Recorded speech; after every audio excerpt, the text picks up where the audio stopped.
Hello everyone. Today I will tell you a story. The story is titled, A Day at Home When Everything Feels Light and Quote. Please like and subscribe to my channel if you appreciate me. You can skip this if you don't and oppose. Like this video. Thank you very much. The story begins as follows. The morning did not begin with an alarm clock. It began with a gentle weight on my chest.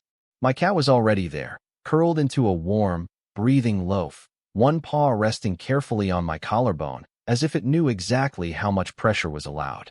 Its whiskers brushed my chin every time it breathed.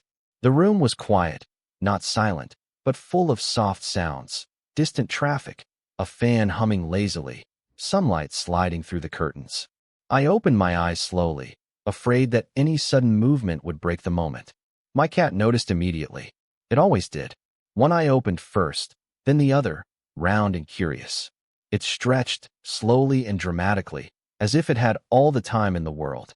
Then it pressed its forehead against my chin, purring like a small engine that had just warmed up. I whispered good morning. Of course, it did not answer. But it blinked slowly, which felt like an answer anyway. We stayed like that for a while. No rush.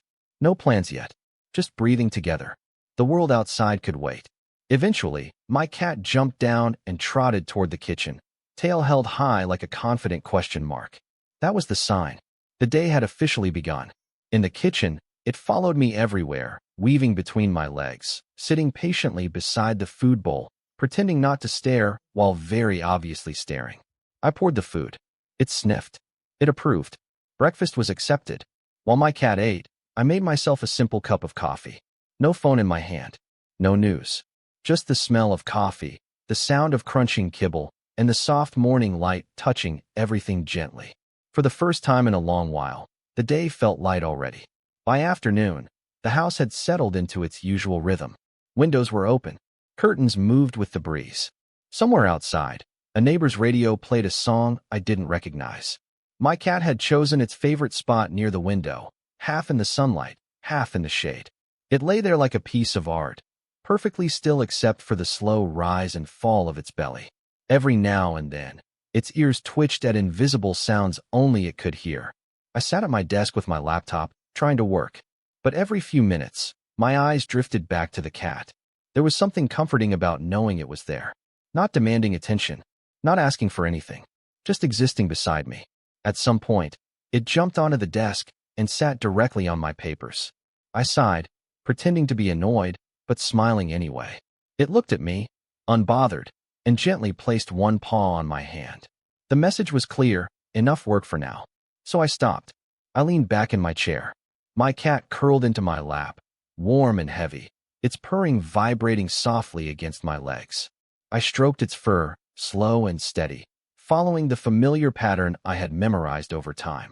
Each stroke felt like a small release of tension I didn't know I was holding. Minutes passed, maybe longer. Time felt different when my cat was sleeping on me. Slower, kinder. Outside, the afternoon moved on. Inside, nothing needed to change. As evening arrived, the sky turned soft shades of orange and blue. My cat followed me from room to room, as it always did, never too close, never too far. When I sat on the floor, it sat with me. When I lay down, it found a place near my shoulder. It did not speak, yet its presence said everything.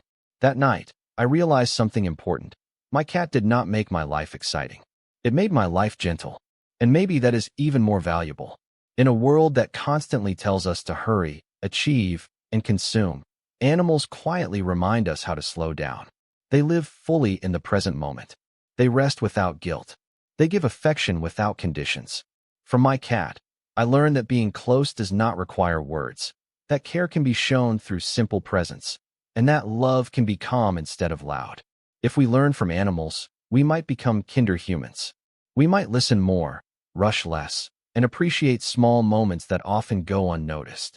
Caring for an animal teaches responsibility, patience, and empathy, qualities that naturally extend to how we treat other people.